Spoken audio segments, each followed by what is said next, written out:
Hello and welcome to the Future of Travel. My name is Alistair McEwen. I'm Senior Vice President for Commercial Development at BBC Global News Asia Pacific. And it's my absolute pleasure to welcome you to this webinar today that we are delighted to be hosting with our long-standing partners and friends at PARTA. And today we will be hearing from a number of different speakers, but before we get into that, I just want to do a quick introduction of BBC Global News. Everyone will be, I'm sure, very familiar with the BBC as an entity.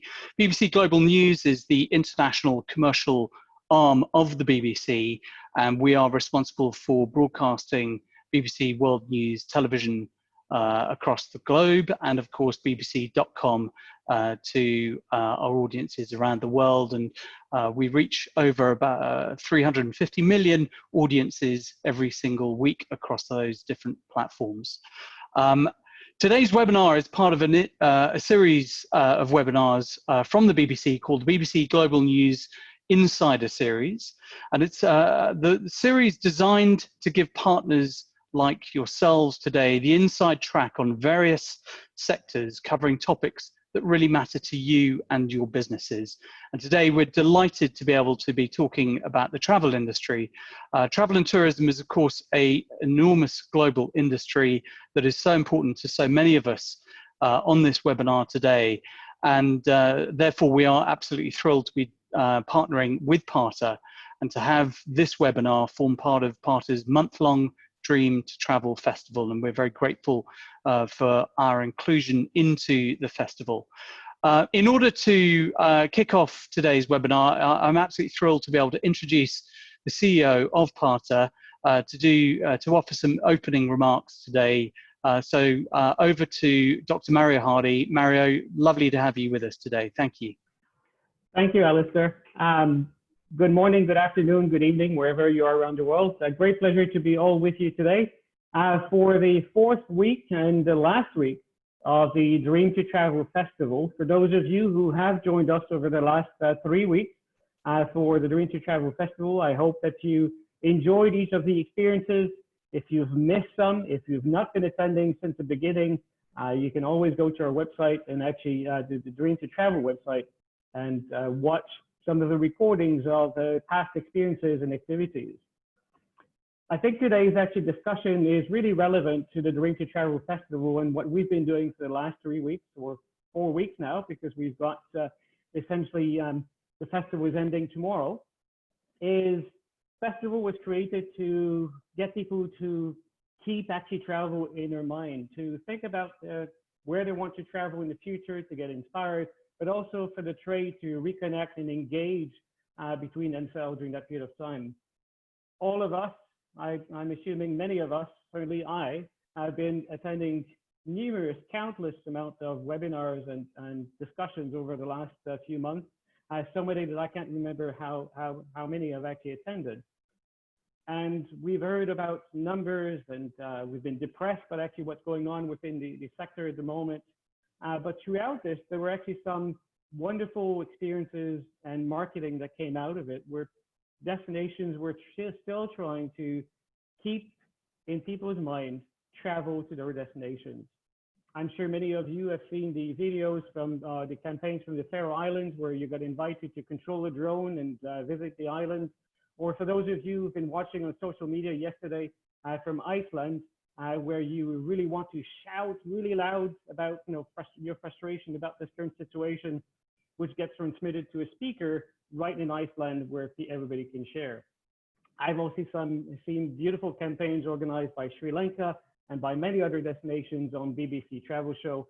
And I'm actually really pleased today that I've got people that I keep watching on TV on a regular basis every week, with Rajan and Krista and many others who actually are attending or joining with us today. It's good actually to all have you both in the same place and the same screen at least, and for the audience to also to maybe able to ask you some questions about the future of travel and the future of marketing. Let's stay positive, because we all want to travel soon again, and I'm quite confident we will get there. The question is just how long will it take for us to enjoy travel as we did in the past, and certainly We're all watching what's happening around the world at the moment with anxiety, and I want to travel, and I'm sure many of you do as well. So I'll pass the microphone back to Alistair, and I look forward to listening to the conversations today. Thank you very much. Back to you, Alistair. Thank you very much, Mario, and wise words as ever. And of course, we've been thrilled with the breadth of content that we've all been consuming across the Dream to Travel Festival put on by PARTA these past 4 weeks. So our collective thanks as an industry to all our friends at PARTA for all the huge effort that's gone into that.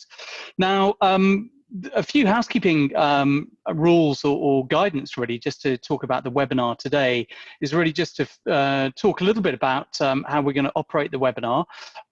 So firstly, you'll see on the screen the chat function, which will allow individuals on the webinar to talk to fellow participants. So please do take advantage of that. And of course, if you've got a question, do please also use the Q&A function to submit your questions to the speakers or hosts. And we will be having moderated sessions today. So please put your questions through, and they will be asked by our moderators during the course of the webinar.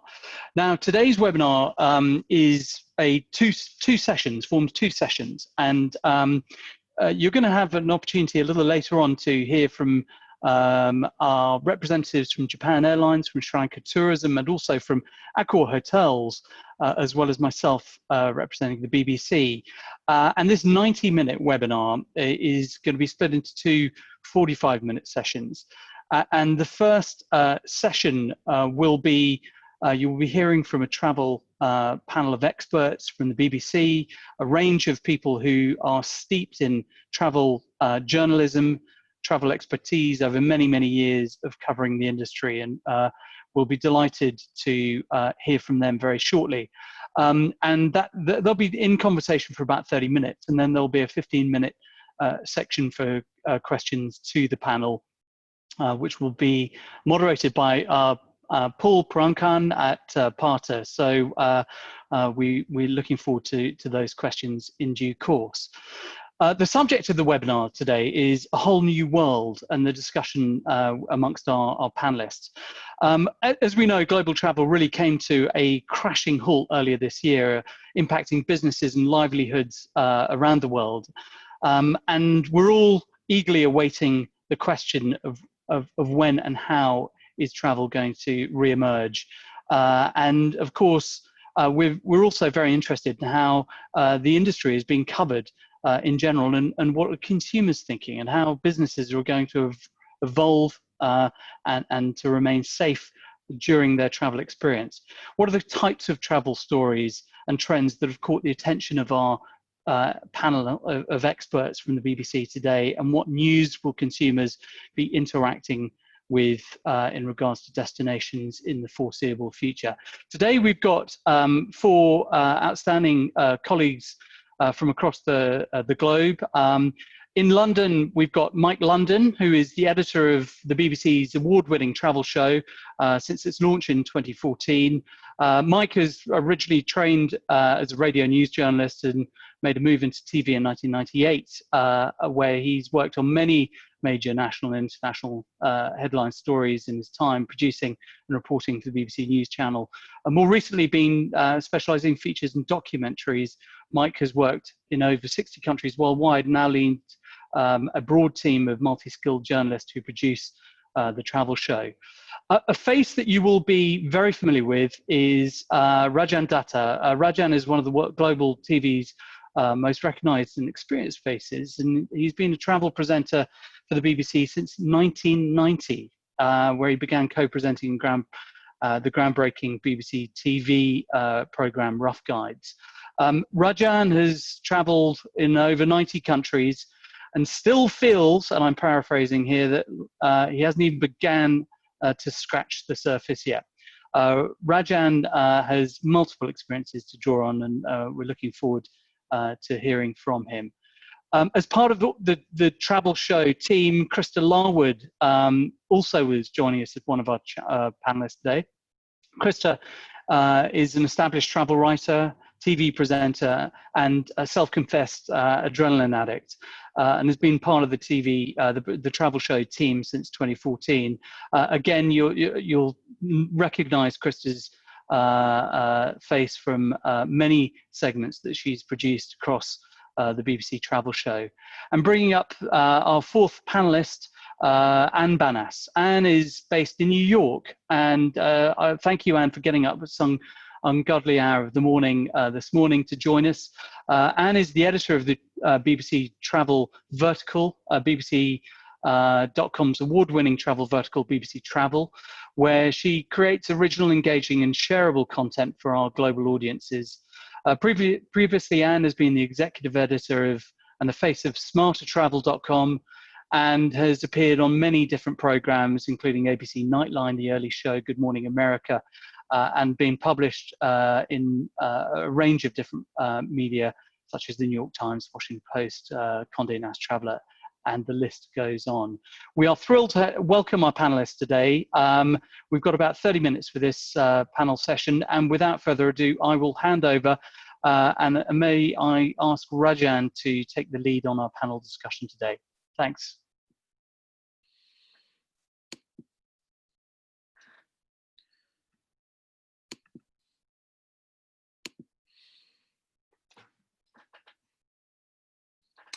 Hello, can you hear me? Aha, we have action. Hello, everyone. Welcome.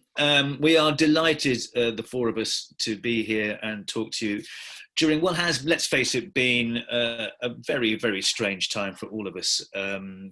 Uneasy times, really, and we're going to talk about that a little bit. But I think a time where we actually perhaps even thought about the meaning of travel. Why are we even doing this? And also realized how much of the world depends on tourism as a means of income. I think that's, in a sense, the really important thing, and obviously what you will be thinking about too.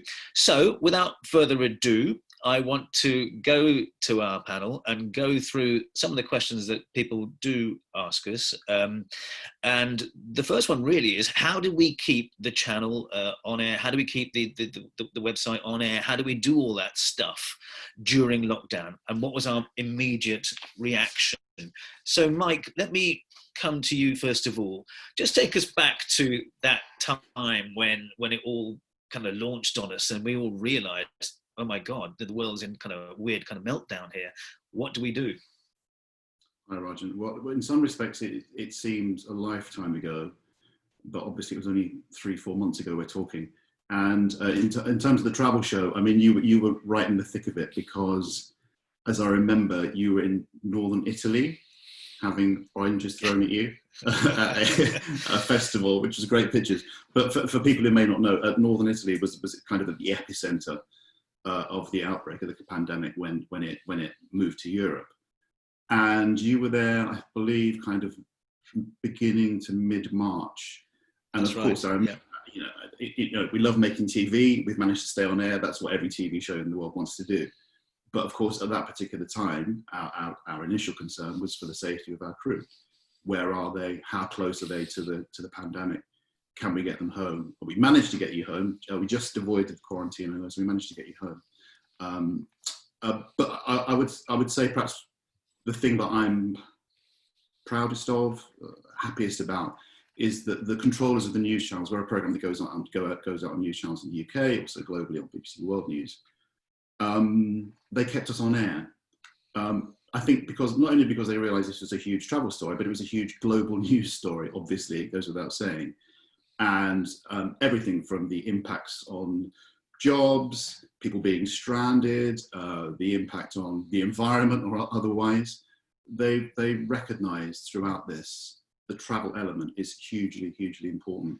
And because Mike, we switched to being much more of a kind of consumer program for a while. Yeah, sorry, yeah, I should have explained that. Yeah, basically we're a weekly show. We're very much an experiential show. We, travel all over the world with a family of presenters and show a very positive side to travel, I would say.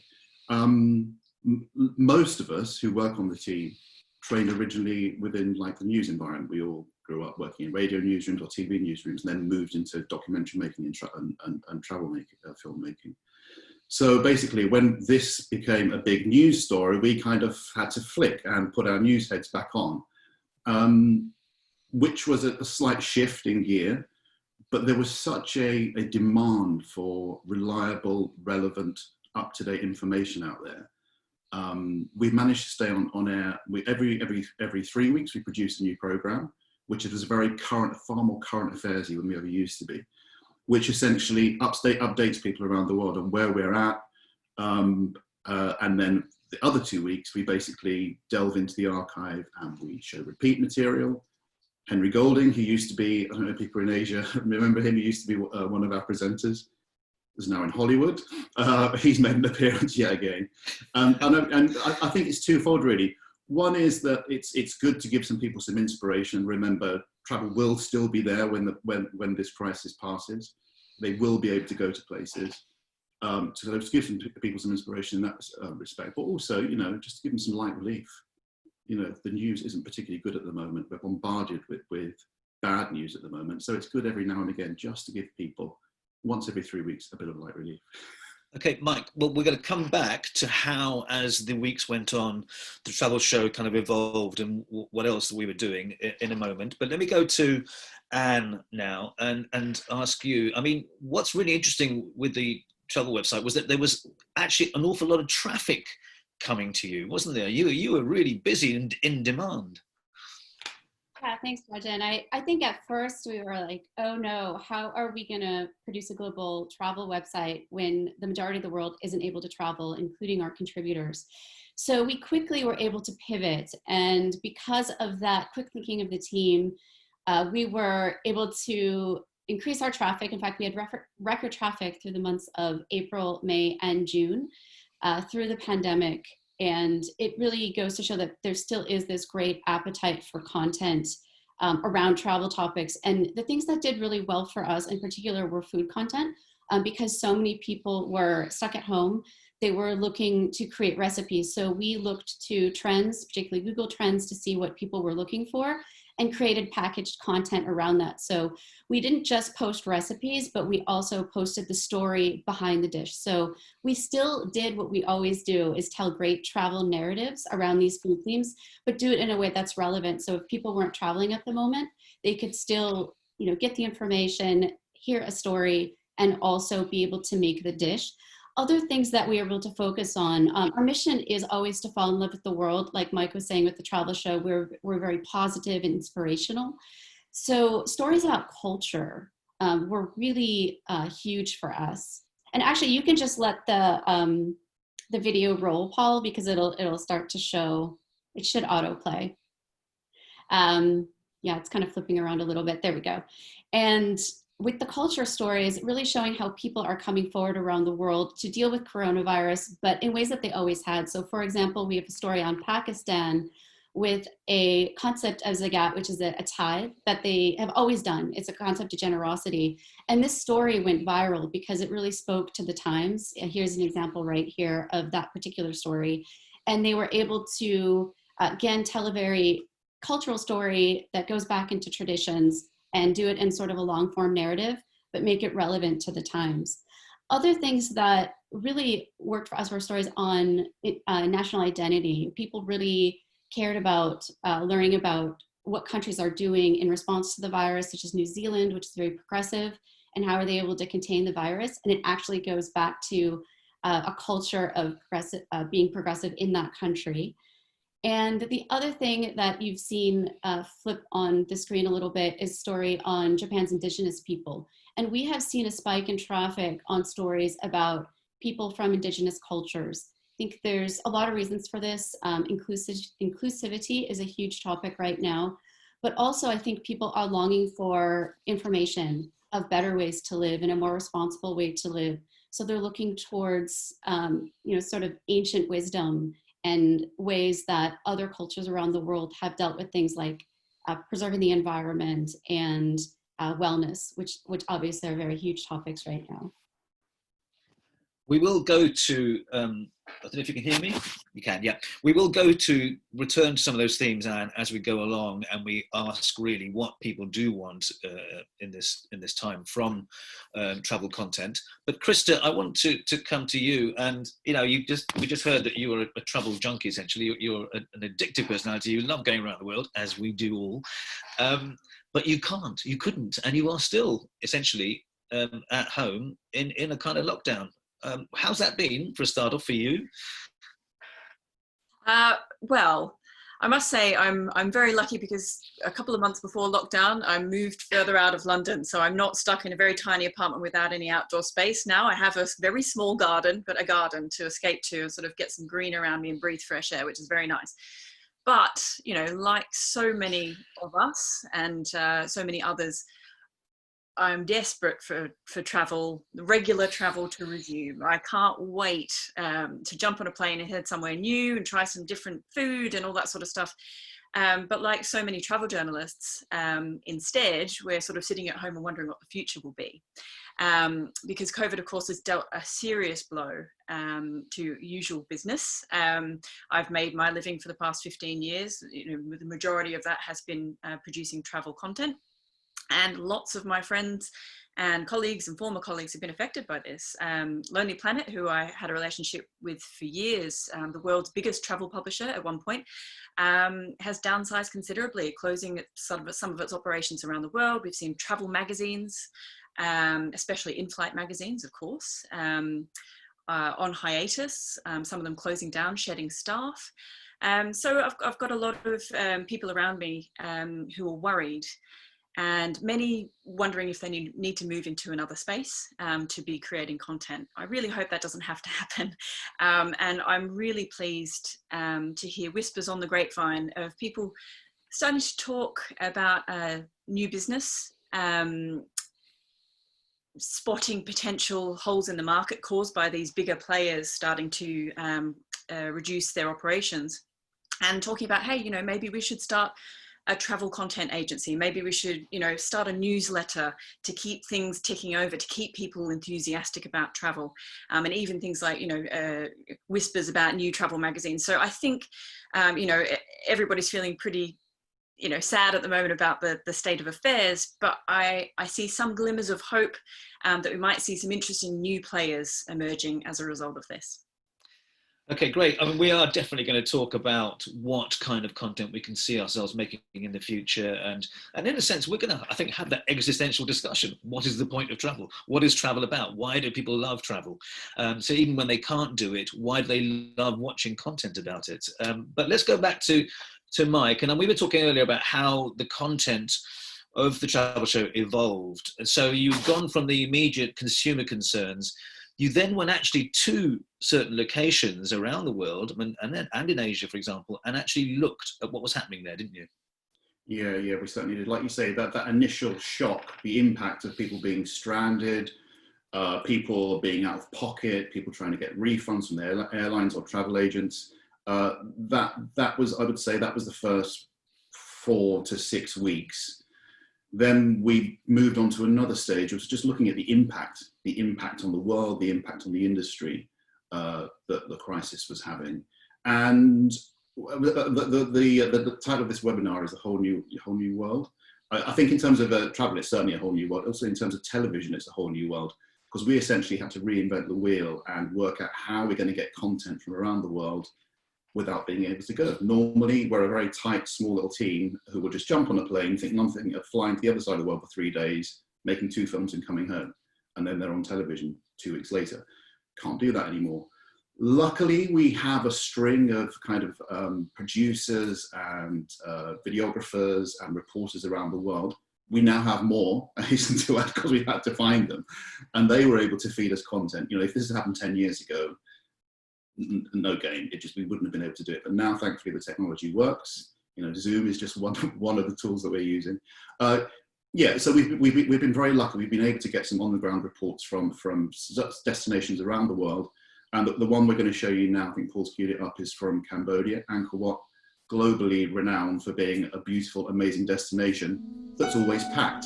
The Angkor Wat temple, it really shows the peak of architectural and engineering skill, of our ancestors. We even put it in the national flag of Cambodia as well. As you could see around ourselves, do we see any tourists? I feel quite sad, I have not come to this temple for now 40 days. I really miss those days, that I brought people to here, We got to deal a lot with our life situation at the moment. So many people lost jobs. Of course, we have had some crises before, but nothing was ever bigger than this. So this is like the hardest hit ever. Okay, thanks, Paul. I think that's... Okay, I mean, that just goes to highlight what's happened in one particular destination in a country which ironically had very, very few corona cases. That's the kind of inequity in this, actually relatively safe, if anywhere can be at the moment to visit, but just because the air travel is shut down, the borders in that particular part of the world, just like the borders in Europe, the national borders have closed down. And so, the flow of tourists from Thailand and other countries in the region just stopped overnight. And that film went on to talk about the impact on everyone in the community, from food vendors, street hawkers, market stall owners, tour guides. And that's obviously being replicated around the world. And, we've had lots of reports like that from different places. Luxury resorts. I was there at a very nice resort in the Maldives in January with Addy. Literally overnight, the place had to shut down in March. So there was a whole question of I don't know if people know the Maldives, they're small little atolls, very self-contained, a very, very kind of labor-intensive industry in terms of service. All of a sudden the guests disappear. What happens to the workers on the resort who are essentially trapped in luxury? I thought one of the interesting, sorry to interrupt, I thought one of the interesting things we also did was we looked at animal sanctuaries, a program that I was presenting, and we looked at how they were affected, which I thought was a really moving piece actually, because these places rely totally on tourism, or a lot of them do. There were so many threads to this particular story. One I remember in particular is a gorilla sanctuary in Rwanda we visited last year. That, looking after gorillas and ensuring their survival costs a lot of money. And people will, you could say, rightly pay a lot of money to go and have a kind of interaction and experience with gorillas. Virtually overnight, that revenue stream disappeared again.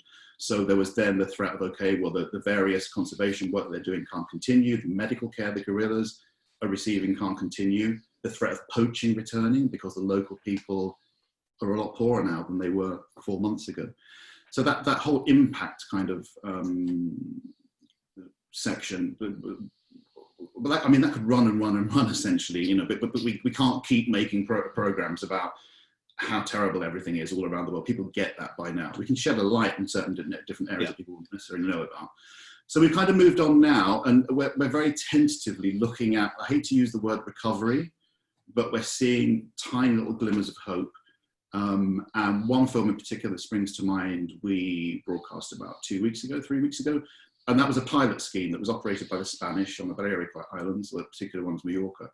And basically they paid a lot of volunteer German tourists to get on a plane and fly to Spain to essentially road test and pilot the safety measures they put in place. So Paul, I think that's the next one, please.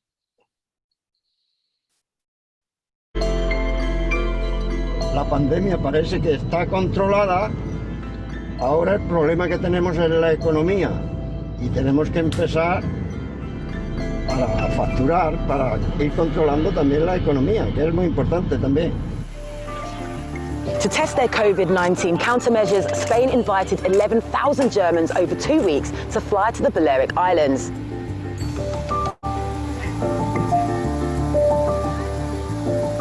The first flights arrived in mid-June, the aim to show the world how Spain could keep tourists safe.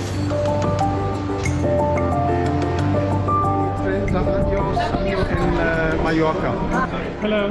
We feel very safe in the moment, so it was very good organized, and we are happy to be here.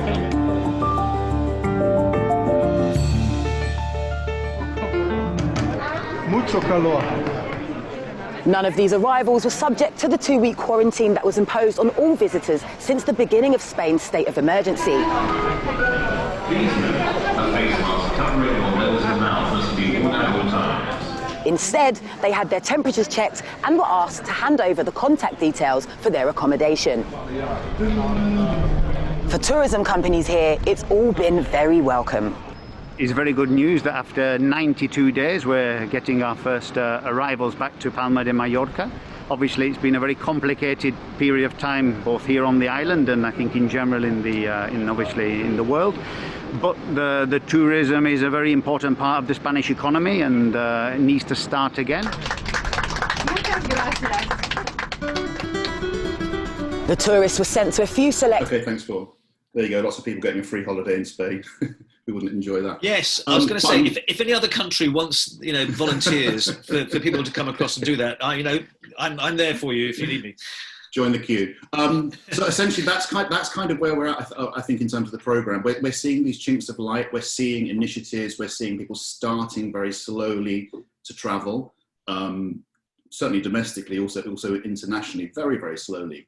But I think what we have to, the question we have to keep asking ourselves at the current point in time is one of tone. What tone do we adopt?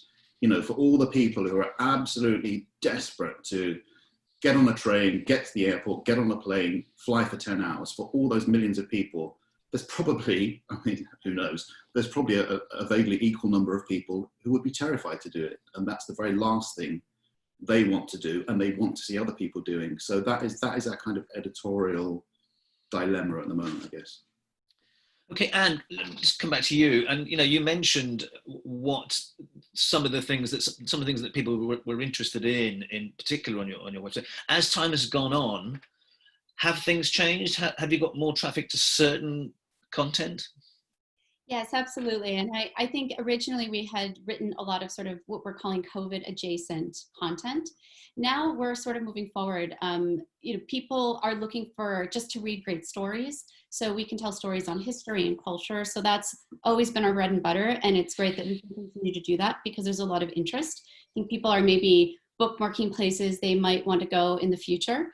But also, we've sort of pulled out our crystal ball with our team and kind of looking for signals of what people might be really interested in right now. And I would say there's two primary concerns. One is safety. As you saw in the travel show video, people are looking for information on how they can travel safely, places they can go safely, what technologies are in place. And we actually started a new section called Future of Travel, same as this panel title. And you can see it on bbc.com travel. And so that's sort of the short term. I think the longer term thing we're looking towards is the idea of responsibility and responsible travel. And I think this is sort of a big breath for everyone to take right now in travel and then think about how we can travel differently in the future. And I think there's a lot of things to be considered here. There's the impact on the environment, the impact on local cultures, the sort of responsibility of not bringing infection to other places, particularly compromised communities, indigenous cultures, that sort of thing, and how we can travel lightly and more smartly. So I think people are going to generally assess how they're going to be traveling in the future, and we're trying to predict. We're not going to always get everything right because it is looking into a bit of a crystal ball, but we're testing a lot of things right now. And I think the other thing, there's definitely a lot of interest in sort of more localized travel. There's places, particularly, for example, a place like Australia, where people might not actually be able to leave the country until 2021. So people are going to be looking inside their own countries. And because we are a global proposition, local is a relevant thing. It depends on what your point of view is and where you're from. So more off the beaten track things, places that feel more socially isolated, again, that feel safer, but maybe exploring more on a micro level, interesting places. And we're going to tell those stories. And not only would they be of interest to the local traveler, but they're going to be interesting on a global scale because, again, they're stories about people and places and cultures. I think the other thing to be looking at is when you really look at the travel industry, it's made up of a lot of small businesses. It's a ton of small businesses all working together. And a lot of these small businesses are being threatened. So I think for our coverage, we're kind of looking for ways that we can support small businesses, essentially, whether it's writing about restaurants and chefs, or new ways for people to explore these places and support basically support these businesses. So we're going to be telling those stories as well in the future. Krista, I mean, obviously, you know, we're all idealistic and we all wish that this is a time to reset and that the world will suddenly adopt all these amazing new green, clean values. Let's be slightly more realistic. I mean, obviously people need to get back into work. They need to get on with what they're doing. How much do you think we will reset and go to a completely different paradigm for the way we travel? Or will we eventually get back to business as before? Because let's not forget, it was a boom period for travel until now. Well, I mean, I think there's no doubt that it was a boom, but I think that boom also had inherent disadvantages for some destinations. You know, you've got issues of overcrowding, ecological impact, all that kind of thing. It felt like travel's this wonderful express train heading in one direction. And although there were a lot of conversations around the issues, nobody was really very sure as to how we were going to slow that express train down. I think we've screeched to a halt right now. And while that obviously is a great blow to a great number of people, it does give us an opportunity to take a pause, take a breath and reflect. As you mentioned earlier in your introduction about why we travel and how we're traveling. And I think this for me has been a chance to look at how we report on travel as well, the stories that we tell and who's telling those stories. So I think, you know, this is a chance for us to consider, you know, how we can make travel slower, greener, and more inclusive, both in terms of whose stories we're telling, but also, you know, pitching to different kinds of markets as well. And I know, Anne, that's something you guys have been very involved in discussions around representation in the travel industry and also how travel's being marketed. Sorry to help you out the way, Roger, but I'm curious to know from Anne. No, please, yeah. how you're approaching that and what's changed in your discussions. Yeah, so, you know, the coronavirus isn't the only crisis right now, obviously, in the wake of the death of George Floyd. It's brought to light a lot of questions about diversity and inclusion, particularly for us in the travel industry with journalism and what kinds of stories are being told, who they're being told by.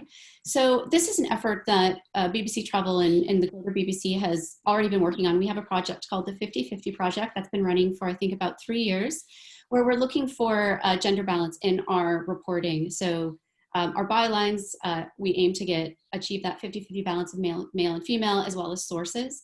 And that goes for photographers and our video journalists as well. We've always had a plan to expand that to ethnicity. And I think the recent events since June has really accelerated those programs. So we're going to test a pilot program right now. And it's twofold for BBC Travel. One, we're looking for traveling travel writers and making sure we have all people represented. So we're not just telling travel writing from one particular point of view, sort of the traditional colonialist white point of view. We want to tell this experience from all people who travel. The other piece of that is getting people in their own destinations to tell stories. And this also elevates the amount of voices that we're having through our journalism, but also really, I think, gets at more interesting, richer stories, because you can have say we had a story on the turmeric latte, you know, here in the West and trendy cafes in Brooklyn and London, it's all about the golden milk latte made with almond milk. But, you know, we're telling a story about the original turmeric latte that comes from India and told by an Indian person through tales of her grandmother who has made this for her when she was sick. So it's really getting to that richness of storytelling by expanding the types of voices that we have telling these stories. And that's really interesting to see how that plays out really in the future. But Mike, in terms of the kind of pieces that you'll be commissioning, and obviously everyone watching wants to know what kind of features, where and what kind of places will you be going to in the future? How do you see that? Well, I mean, have you thought ahead at all about this? I'd love to be able to say yes, but the reality is TV production is quite a complex, it's quite a complicated thing to do to build a TV program, to get it on air. At the moment, we're very hand to mouth. We're looking 2-3 weeks in the future because, to be perfectly honest, we have, like everybody else, we have no idea how the world is going to look in even 2 months' time, let alone a year's time. I mean, I can tell you one thing, which is not particularly positive, but it's the kind of the environment that we're working in, which I appreciate everyone in the travel industry, everyone watching is also under these pressures. All the events that we would normally build programming around and cover and find little sidebar stories and go big on, the Olympics, Expo, you get the list of various music festivals across Europe, they've gone. So immediately a whole swathe of kind of potential story material has disappeared. We have the complexity that, unlike people working in making domestic programs, we have to actually usually get on planes or find people who can tell the stories for us. But coming back to the events thing, a lot of our programming is built around things, big things to go and see and do and experience. And, I think we're safe enough to say that none of that is going to be happening, certainly before the end of this year. So that fills us with a problem. My aim is to get the show back on air, an original show, as opposed to highlights, repeats mixed in, an original show every 2 weeks. And I want to do that by September. I'm hopeful that we'll be able to do that. But I thought you were going to ask me this question, so I've been trying to work up a half-decent answer for you. And all I can say in terms of people marketing destinations and marketing experiences, marketing events, who want to get certainly travel shows attention, that whole section of story potential in terms of events and what have you is gone. Focus on people. Focus on people that you have in your destination who have an amazing story to tell. I think YouTube has had a really big influence on a lot of the stuff that everyone does, let's face it, including us. YouTube is big on people and big on stories, telling their own story in their own words. And that's why it's so addictive in some respects. We can bring a polish and a gloss to that. But I was trying to think of a story, and it kind of reflects what, Anna, I think you were saying about the travel industry being a huge collection of a lot of tiny, small businesses. One of my favorite stories in the past year or two was about a guy who's bipolar. So, it used to be called manic depression, but he's bipolar and he's a chef. And he's been through various mental health problems. He's from the Philippines. He lives in Manila. And he's opened a cafe, which is called Van Gogh is Bipolar.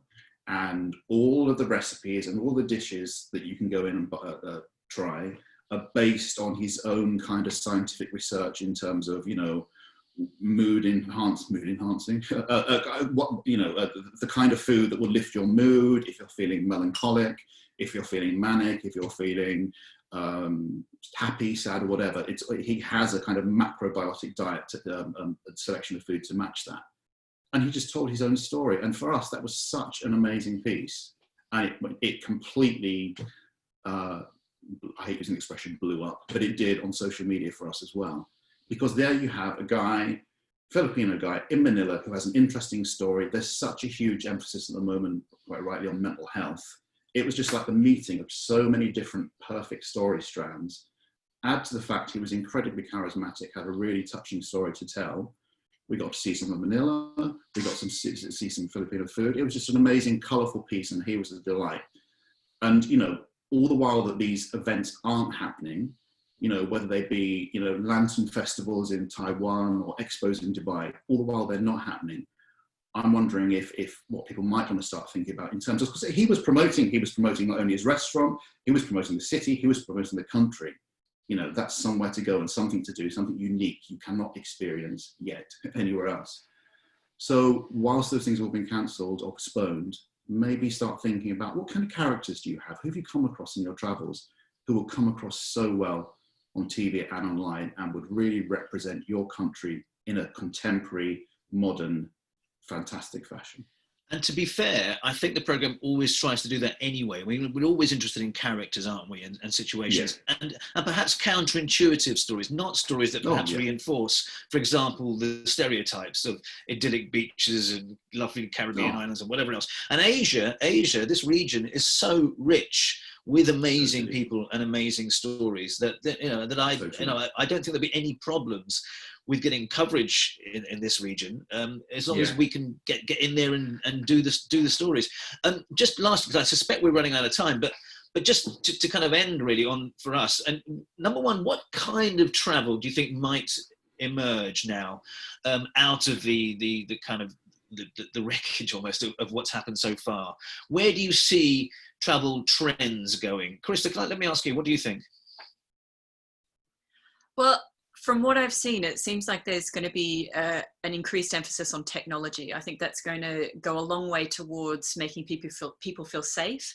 I know you did a story not so long ago in a hotel, I can't quite remember where it was, where they really sort of reordered their entire check-in process, the way that they expected guests to interact in public spaces, things like that. I think in the interim, while there's still so much uncertainty about the spread of this disease, I think those who are on the front foot in terms of technology might see that they're able to progress more quickly.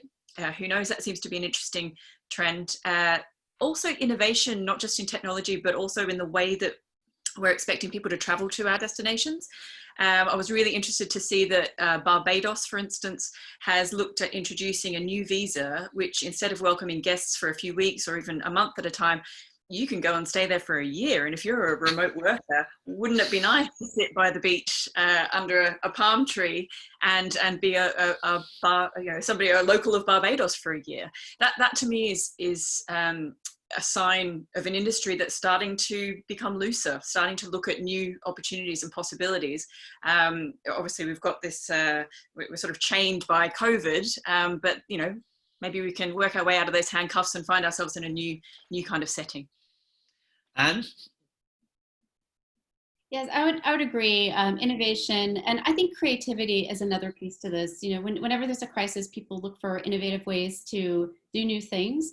And I think technology is one aspect. I think people might be creative. Well, small businesses will be creative with how they present travel and travel experiences, whether it's clever ways to keep people safe and socially distant, or ways to, perhaps engage users remotely as well. I know that's something that isn't exactly the real thing, but it's sort of taking a place, whether it's taking a cooking class with a chef from a faraway place that you can't get to, or just learning about other cultures through these types of experiences that normally you would get to be there in person.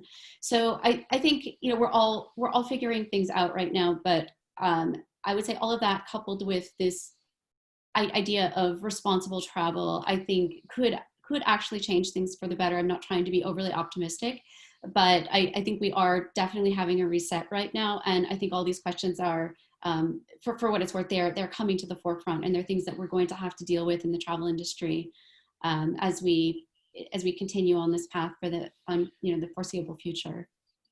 Thank you, Anne. I mean, I just got to say, from my part, I think when we've seen the reaction to what care workers, health workers have done here, that perhaps tourists will adopt the same attitude to the people that they go and visit, and the people who work in the hotels or whatever that they stay in, have more of a human to human level, if you like, of travel. That's my wish anyway, that it becomes less of a transaction, if you like, buying my holiday, doing China or whatever, and actually engaging on a one-to-one basis with people.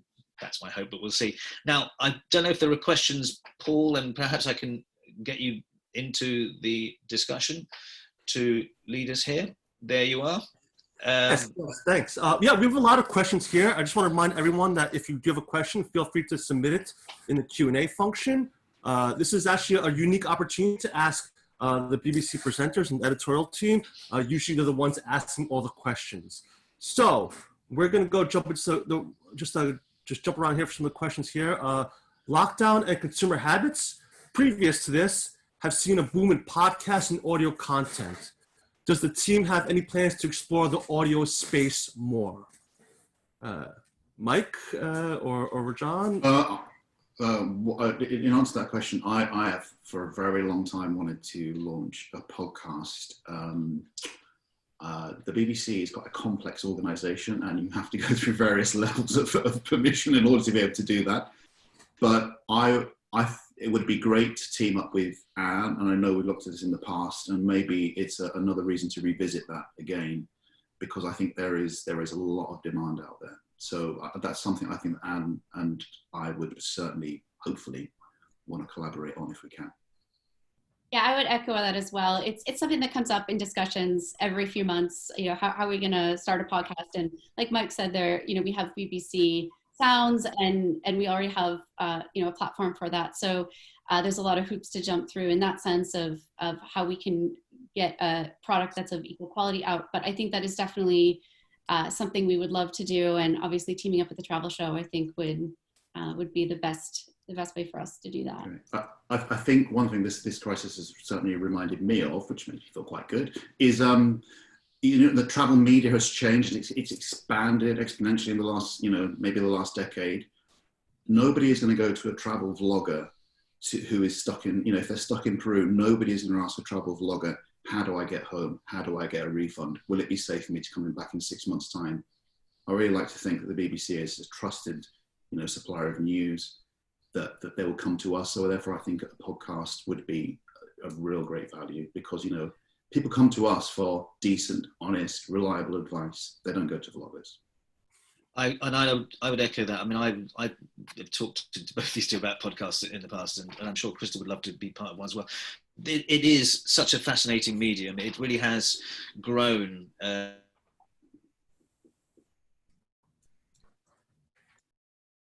we froze. I think, is that Rajan? Did he freeze there? I think he might have. He might have. Yeah, so while we wait for him to come back, we'll just jump around to another question. This is actually one of the first questions from Stanley. This is our friend in Zimbabwe. The last year or two, and yeah, back in the room. You froze, Raj. You froze there for a second. I froze. Yes, you froze there. Well, we'll just jump to the next question. So just give it so we can have time to get to all the questions here. This is from Stanley in Zimbabwe. From your travel experience, how are virtual tours different from real physical travel? And do you think virtual tours can replace physical travel? Any thoughts about that?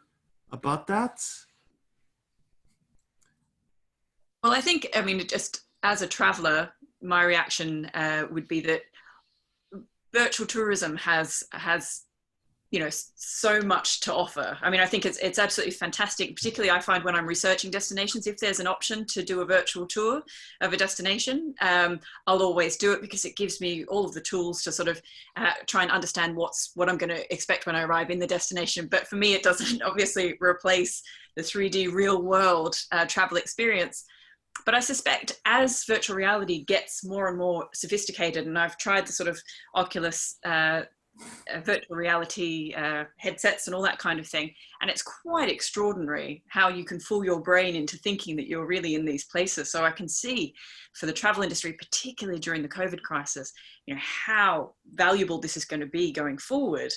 But I wonder, you know, people talk about, you know, video killed the radio star. In fact, video, you know, radio's still going just fine. I suspect travel, you know, is never going to really overtake the full, you know, sights and sounds experience of traveling in reality. But I do think that it's probably going to expand quite a lot going forward. And I think COVID, no doubt, will increase that expansion exponentially. I would just agree totally with you, Krista. And what I was also going to say was, the question came from Zimbabwe. You know, doing a virtual safari is an interesting experience, and it's probably a very good sales tool as well. But it's not like being on a real safari. It's a lot cheaper, but it's not as good. Yeah, and you did talk about innovation technology, so I think it's something to use to enhance the experience as we go forward. We'll take the next question here. From these positive experiences and examples and all the observations analysis that you guys have shared, as well as your expertise, which destinations and regions and types of tourism seem to be having a better future in the midterm, so 2 to 5 year term? If I could just proffer a suggestion, I suspect it will not be big cities. It will not be the big metropolitan areas where people are very crowded together. I think people have a natural inclination to go to as yet undiscovered destinations, probably out in the countryside. So countries that have large rural areas, perhaps untouched coastal areas, I think do well. I think the adventurous single or small group travelers will go out looking for them anyway. So I would say this is a very good time if you've got a new business in a relatively unknown area. Now is the time to sell that and prosper. I do think though that there are quite a few, just in terms of feedback that we've had, certainly in that initial stage of the lockdown and people being stranded, a lot of people have been spooked. A lot of people out there were spooked, and therefore I think, I haven't got a crystal ball, but my feeling is independent travel may take a dip, and we may return to those kind of more structured, guided, packaged, if you like. As long as they apply by all the rules and regulations. People have had a huge security blanket ripped away. If you're from Berlin and you're stuck in Bolivia and there's no way of getting home, or if you've lost $10,000 on a holiday and an airline tickets, that's a big dent. And at a time when, people all over the world are losing their jobs, and to be perfectly honest, they're worried. Some people, unfortunately, are worried if they can, pay for their mortgage for the following year and stuff like that. I do think a lot of people are out there spooked. A lot of people are worried about their income. And I think that the added security, just in terms of consumer rights as well, if I book a package or a guided holiday somewhere, I have certain consumer rights. If I just book a ticket to the other side of the world and just think, hey, I'll Google wherever to stay when I get there, I have none. And the impression that I get from certainly from the feedback we've had, I don't know, Anne, if you feel the same, but the impression that I've had from our viewers is a lot of people were very, very spooked, and that will carry on. Obviously, certain nationalities in certain markets have different, the Brits, I know, are quite price conscious, so as long as it's cheap enough, they'll take the risks. Americans are a little bit more kind of risk averse, and Japanese, I know each nationality has different traits, but I do think a fair amount of people were spooked. I think people are spooked to some degree, but I think people are also looking for ways to make things work. For example, places like the US, like you cannot get an RV or a camper van. They're booked for months and months and months because people are, that's their kind of mobile hotel that they're taking across country. And I think that's true for other large countries. I think also, this might be stating the obvious, but countries and places that will do well with tourism are going to be the ones that are able to contain the virus the best and open up and create that sense of safety. We think about places like New Zealand that have been able to, keep the virus at bay, knock on wood, it stays that way. But I think those are going to be the countries that are going to float to the top and open up first. And I think those are going to be the ones that are going to set the tone for the rest of the world in terms of travel. Although interestingly, New Zealand is pretty well closed to tourism right now. I don't think it's allowing people in from abroad. And if that's the way to do it, then that's kind of strange. So in other words, the early adopters may not be the ones that do the best, I suspect is what you're suggesting there.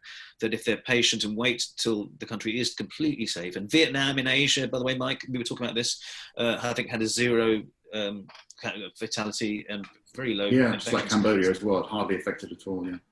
Yeah. So maybe interesting that those countries will do well. I mean, and following up on that, then as we see a boom in domestic travel, then is domestic travel here to stay? I mean, will that be the next, that will be the strong growth in the next year, 2 years? Your thoughts? I think short term, yeah, most definitely. The bigger the country, the bigger the market, as Anne was saying, the States. I mean, it's no surprise that the majority of Americans don't hold passports. I don't know if that's still the case, Anne, but that's an old fact that's bandied around. It's a huge country. It's a massive, enormous, beautiful country with plenty of things to do and that can occupy you for the rest of your life. So I think that very much depends. There's a big boom in tourism here in the UK. Check the weather, not great. Let's see how long that lasts. Let's see if that sustains for a year. But I think in the short term, yeah, definitely. Okay. Right. I think you've got some thoughts on domestic tourism, though, haven't you? Because you've seen it's happening in the UK, and there's an ambivalence there, isn't there? Well, I think, I mean, you mentioned earlier, Rajan, you know, the idea of regional travel becoming more popular, and we're certainly seeing that in the UK, and I know other places around the world where, you know, for instance, in Australia, where unless you're an Australian citizen, you can't actually come into the country, of Australian citizens, permanent residents and direct relatives. So you're getting a lot of these small regional destinations who are desperate to get people back, to get to sort of get their tourism dollars, especially like in the UK where we're just starting summer, or in fact no, we're in the middle of summer, and a lot of these little destinations get the majority of their yearly income in these few months, so they're very keen to get people through the door. But there's also a great hesitation among many of these smaller, more remote destinations, because they don't necessarily have the medical infrastructure to deal with an outbreak of COVID. You know, we've got you know, in some places, and I'm from Victoria in Australia, and there's a grassroots campaign in regional Victoria, which is sort of anti-tourism, much to the alarm of local tourism boards. You've got local people who aren't necessarily keen to welcome people from big metropolitan cities where they might have COVID outbreaks. So I think you mentioned earlier tone, Mike, and I think that's really important for us as travel storytellers. You know, how do we sort of walk that tightrope when you've got, you know, potentially half your audience gung-ho, can't wait to get back, you know, and travel and to go to these beautiful regional destinations, and a big proportion of people who are also very nervous to do so, partly for their own health concerns and also, you know, feeling that it's irresponsible to leap too soon. So, you know, my instinct as a very keen traveler is to be a cheerleader for the tourism industry. But I think, you know, as a couple of outlets have found in recent weeks, when they've been very keen to send out journalists to regional places to make the most of renewed freedoms after lockdown, there has been a backlash on social media among people saying, look, it's just not responsible to be sending people to these small places that don't necessarily have the infrastructure to deal with an outbreak. So I think that's just something we, you know, as editorial travel people, we need to consider that fine balance. This is from a question from our good friends at the Catalonia. Oh, wait, what happened to that? You know, before COVID, there was a lot of talk about leisure. So do you think long stay trips allowing the combination of work and leisure will shoot up in the post-COVID-19 era?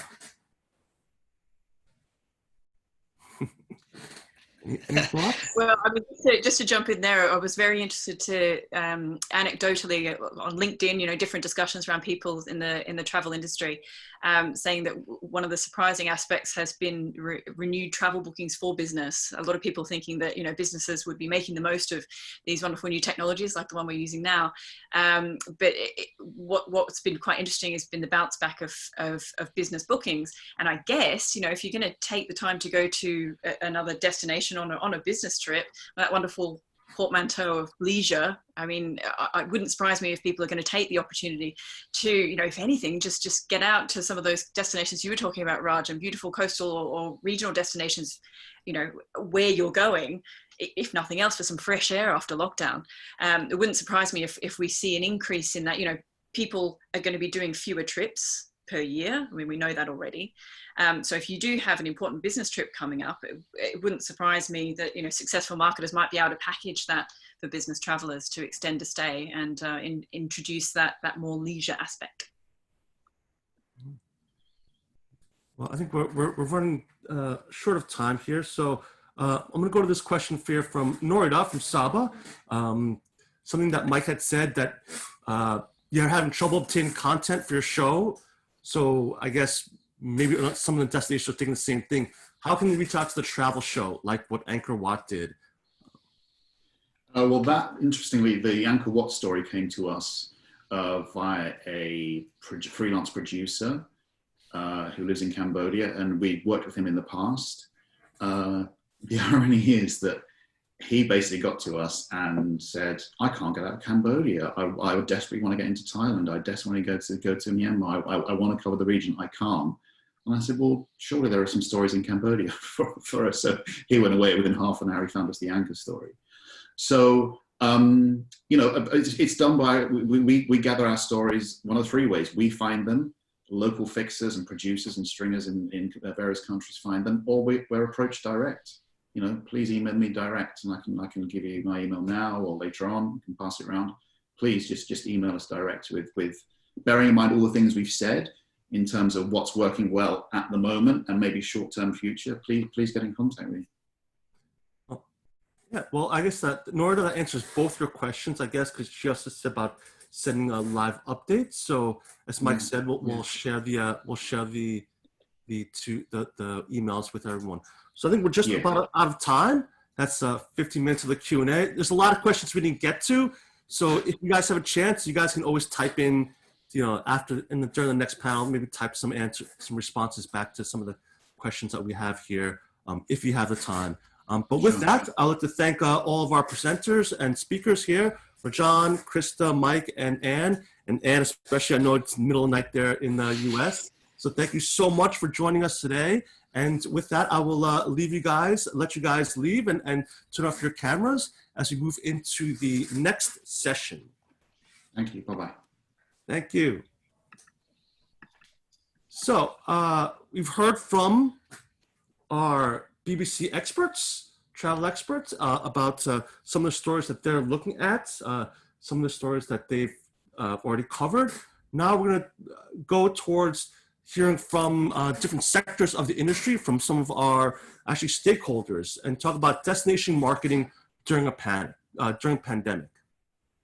And with us today, from Sri Lanka, we have the Additional Secretary of Tourism of the Ministry of Tourism and Aviation, Ms. Dhammika Vijaya Singh, as well as the Vice President of Global Marketing from Japan Airlines, Mr. Akira Mitsumasu, and the Vice President of Sales, Marketing, and Distribution for Upper Southeast and Northeast Asia and the Maldives at Accor, Mr. Yannick Menard, as well as welcome back Alistair McEwen, the Senior Vice President of Commercial Development, Asia and ANZ at BBC Global News.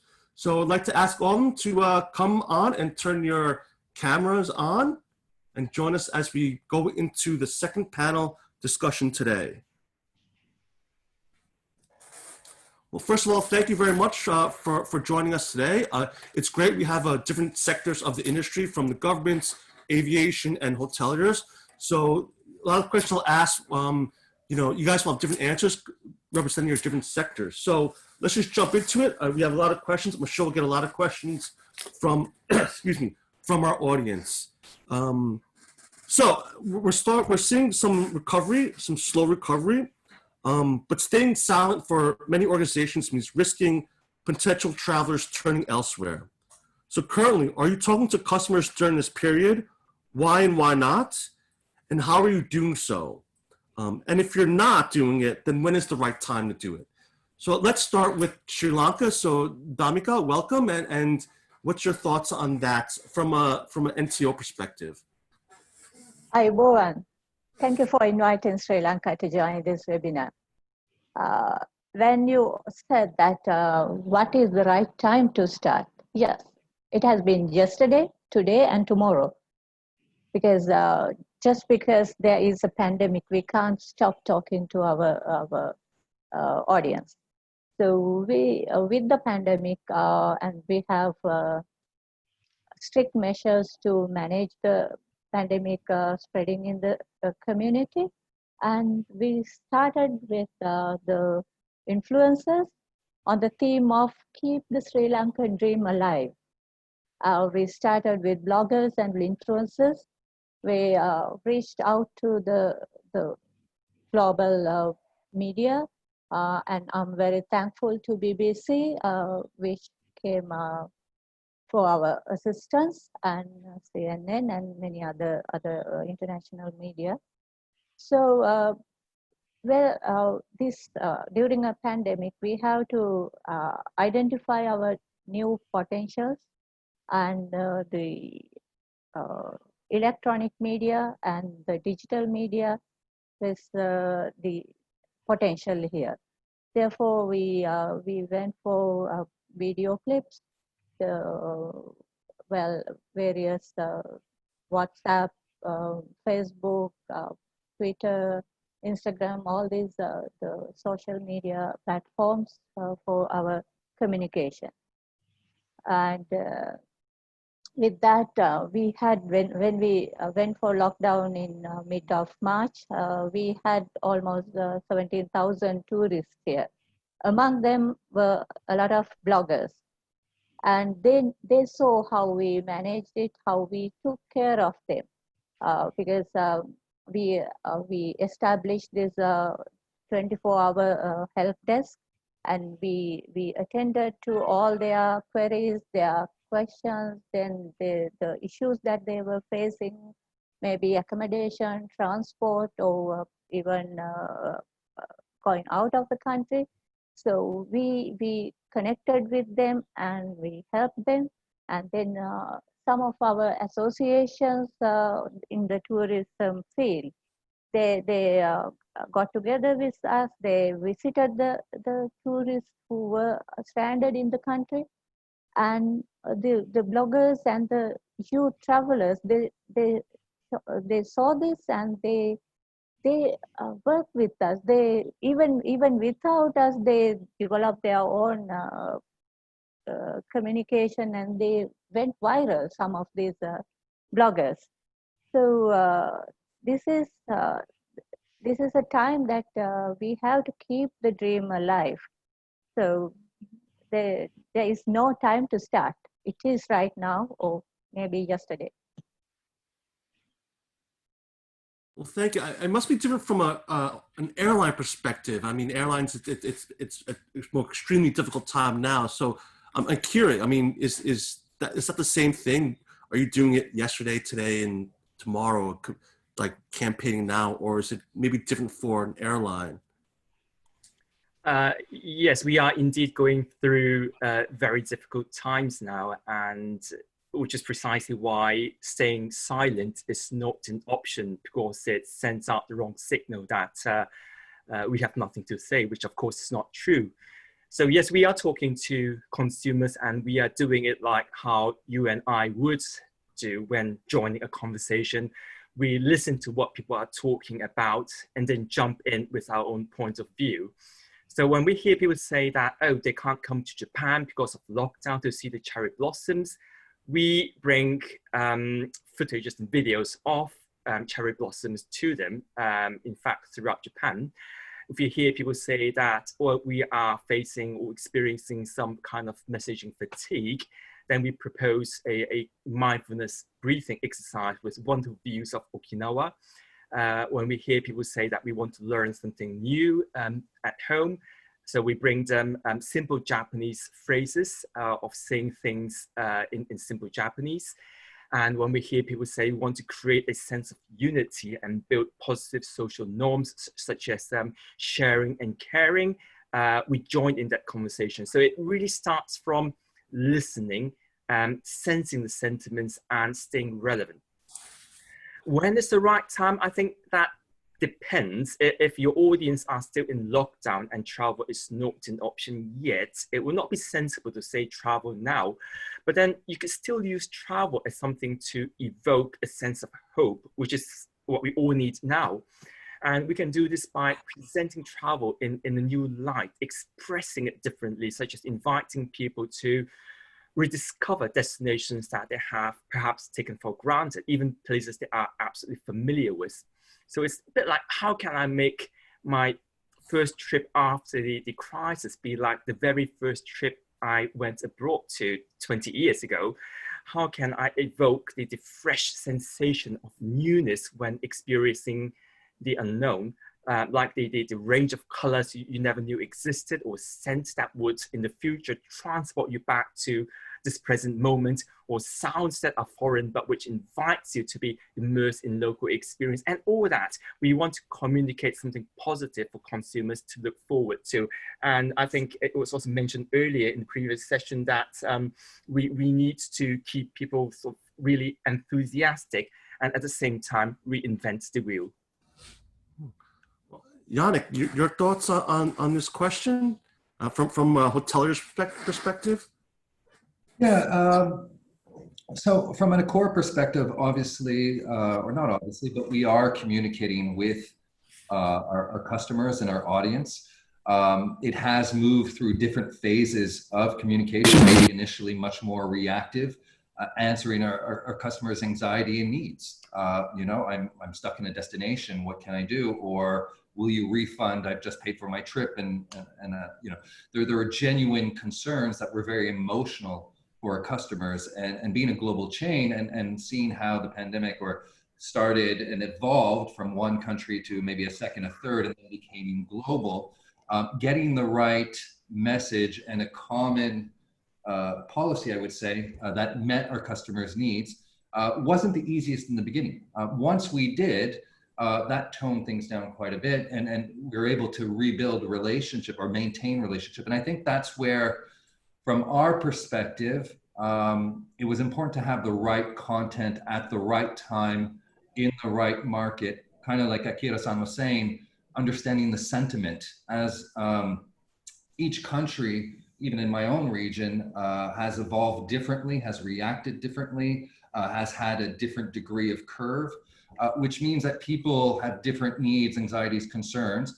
But we really wanted, and for us, you know, just like they were heavily impacted, I think everybody on the panel mentioned our industries have been heavily impacted, our employees, our teams to which normally our customers have that relationship with have been impacted, but we still wanted to play a role to create emotional engagement, to build a relationship, and to bring value to our customers, even though they were at home. So in initial phases, we launched a all at home campaign, which is more, you know, using the resource or expertise or partners that we had to bring cooking lessons. And I think on the previous panel, it was mentioned that was highly successful. For us as well, highly successful. For those that loved entertainment, we brought live DJ sessions or, you know, classic instruments. For those that love sports, we brought interviews with sports stars or at-home training sessions, and really trying to play a part of that when, you know, if a market was more in lockdown. And as the curve would come down, then the content would change. And as people start to think about travel and, you know, bring that positivity, but reinforce messages of you know, that what steps we've taken to make sure that travel is safe, that it's hygienic, feasible and possible. So with that, we developed All Safe label and a partnership with AXA, but transparency in communicating what you could expect if you could travel, right? And creating a sense of confidence. And then as the market opens up a little bit, then we could start being a little bit more, you know, talking about destinations, but always tailored, you know, first domestic, but trying to really understand the mood of each individual market and providing the content to that, right? But, and always having a mix. So what we want to do is really make people feel safe, to be a part of their lives in a positive way, and hopefully provide distractions at home or ideas or experiences at home. Then make sure that they feel confident in travel and explaining how that will work. And then giving them opportunities that are accessible, right? There's no point for me in the early stages of the crisis to promote destinations that are inaccessible at the moment or not with the mood, right? So we have, and we continue in that direction, and trying to always gauge our customers. And I think in the previous panel, somebody had mentioned, not everybody evolves at the same time. I might be ready to travel and, you know, I've done a trip, and my neighbor might be completely, you know, concerned about that and not at that level. So we do have to mix various messages to different degrees at the same time. It's not just one, okay, now we're just about cleanliness and hygiene and safety, and now we're just about destinations, or we're just, so we try to mix it, understand in each specific market what the sentiment is. Alistair, did you want to add any thoughts on your end to that question, or? Yeah, thanks, Paul. And look, I mean, we've heard some great examples there of how each of the three pillars of the industry, whether it's destinations, airlines, or indeed, you know, hotels that put people up, and how they are approaching it. From our perspective, I mean, I think we sort of, in this conversation today, represent the audience, the consumer, and to pick up on Yannick's point, we're very much focused on understanding that sentiment of the consumer. And the really positive that we're holding on to at the moment is the fact that there is an overwhelming desire to travel. It's just that it's about the when and the how. And these are the key fundamentals that I think everyone, whatever part of the industry you sit in, we're all looking to answer. We've been tracking sentiment across our audiences globally and here in Asia Pacific. And over the last couple of months, we've seen an overwhelming degree of positivity towards that desire to travel. In fact, about 65% of our audiences have expressed that desire. And of course, it's really about how they open those opportunities up. I think clearly, and we heard on the previous panel from our colleagues on the editorial side of the business, that safety is a real concern. And of course, not just about safety, it's about the financial security of travel and the insurance around that as well. So there are some fundamentals that have to be well thought through. But I think at the end of the day, travel is these locations, these wonderful, glorious locations are not going away. People will still desire to travel. It's just a case of how we encourage that dreaming experience. And I think that's so important. And that's exactly where we at the BBC feel that we fit into this particular journey at really at the top end of the funnel in terms of how we inspire people to be excited. And of course, now is no better time to be planning the bucket trip of your life and really thinking about how to develop that. And so communication is increasingly important. From our perspective, the way we've been working with our brand partners, and of course, there's a bit of a perverse irony in the fact that now has been the time where we've seen record audiences coming to our television station and digital platforms at this time. But of course, we're not in a position to really bring that to the benefit of our advertising partners, because clearly now has not been the time to be spending investment into promotion. But audiences are still there, so they are still engaging and immersing themselves in content. From our point of view, we've been for the number of shoots that we are planning and continuing to do and commercial shoots. We've been thinking differently about how we bring content to market.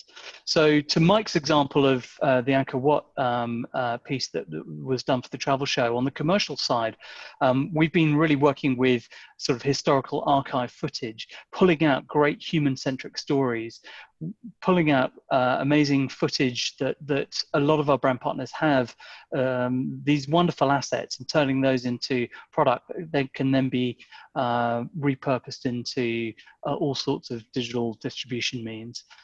So it's actually pushed us to think differently about the normal production cycle and the process, and that's an exciting drive towards taking a different creative angle. And I think every single organization in the industry at the moment is definitely thinking about the creativity that they can bring. Well, thanks, Alistair. So that actually leads us to our next question. It actually goes back to something that Akira had said about, you had mentioned audience, and Akira-san had talked about listening to your audience. So then from the different sectors here, I mean, what have you heard from your audience? I mean, Alistair had mentioned that safety and financial security. What other factors are important to your audience? What do they want to hear more about? And how has that changed your communication strategy going forward? So I guess we'll go backwards here. So Yannick, what are you hearing from some of your customers? You're still on mute there? There we go. I think what we hear about our customers is a little bit what Alistair was saying, that they're, now that the initial shock has kind of passed and people are settling in, depending on each country, obviously, and the degree of what they're facing, but as things open up a little bit, travel is definitely at the forefront of what they're looking, experiences. I remember when we were in lockdown in Thailand and we were talking about what's the first restaurant where we're going to go to, what's the first destination, and so forth. So there is an appetite, but it is definitely, there is a lot of uncertainty as well. And I think that's where, as an industry and as working with destination partners, as hoteliers, having that transparency, a positive approach, but as well guiding them through what they could expect, and ensuring that we deliver it as well. For example, we have 5,000 hotels. They each have their hotel fact sheets on the website. A hotel might feature 3 restaurants, a rooftop bar, and so forth. We need to be honest if to tomorrow, not those services are all available, right? And that's what we're working to at the moment, to make sure that we walk the talk, because people remember what you do, not necessarily what you say, and ensuring that that's part of it, as well, being part of the community and being authentic, as being something that at least has been recognized. Our countless employees across the world in hotels have all contributed in one way or another to local communities without much fanfare. But again, it's putting our local heroes to the forefront. I could think in Australia, we had a healthcare heroes campaign. It was partnered with one of our partners, which is a local news channel. And it was really about bringing that recognition and making sure the stories of these heroes were being told as a collective piece or as individuals, and then having a recognition where Accor contributed to them. So it wasn't about us, it was about them and their stories, and that creates a bond with the community. So those are the type of things that we're hearing is more authenticity, not moving away from traditional marketing messages, moving away from selling and hard selling, to answering needs. How flexible are your cancellation policies? Will I get a refund or not?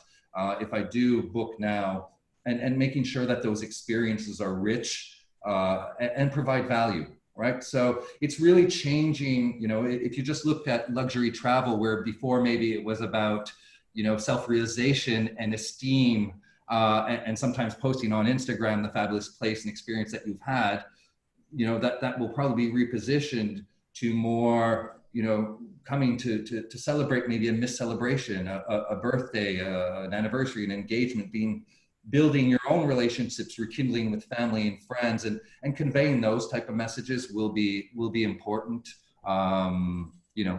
when the time is right in each specific market as they move through recovery. And Damika, what about you? What have you heard from your audience?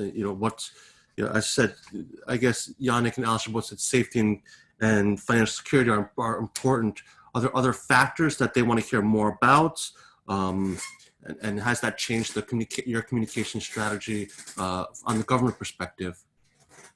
Well, from our consumers also, we hear a lot about the security aspect. They need to feel the confidence or the trust that this place is a safe destination. That is why we have taken every step. We have developed this comprehensive set of guidelines that will apply to accommodations, transport providers, even the special sites. And so we are certifying all these places with the assistance of an internationally recognized company, and with assistance of the healthcare services, because in a health pandemic, you have to get the guidance of the healthcare system. But then they are asking about long-term stays. So we have already taken steps to introduce longer time visa, because our usual tourist visa is for 30 days. So we have now initiated discussions with the immigration authorities to introduce a 6-month tourist visa, and then in the long run to have a 5-year visa, 5-year multiple entry visa for those people who come again and again to Sri Lanka. So and then again, a lot of queries are about this wellness, because when we manage this pandemic in Sri Lanka, our indigenous medical practices and these wellness practices played a bigger role. You see, even us in the tourism industry and the healthcare workers and our security personnel, So we were working throughout the lockdown and the pandemic period. But what made us go through this without getting affected is our indigenous medicine and the wellness treatment. This is something that we are offering our consumers. The total wellness, the body and mind wellness that will give you the strength to withstand most of the challenges in the world, not just the health pandemic, but any other challenges, the stress, all that. So we took this pandemic period as an opportunity to have better product, to improve the quality and standard of our product that we offer to our consumers. So we have, from time to time, we have heard from them that they prefer to even pay more for a better quality product. So this is what we are addressing at the moment.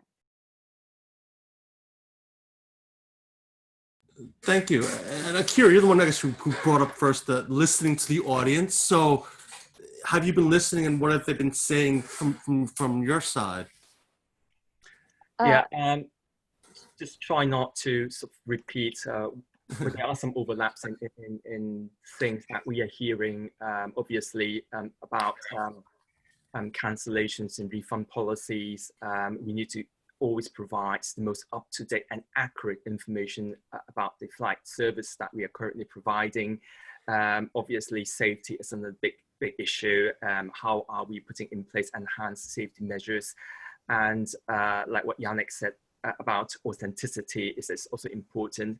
But just to add on that, I think we hear a lot of people talking about the new normal, and even in the earlier panel, we talked about a paradigm shift, and much of that comes with some kind of utopian ideal, addressing issues from climate change to income disparity, social unjust, optimal growth instead of GDP growth, and so forth. Because I think there is in many of our customers high expectation and hope that we will use this perhaps once in a lifetime opportunity to stop, think, reflect, and reset our mindsets. So when we speak of now and henceforth, we try to think of many ways in which people would like to see travel evolve after COVID-19.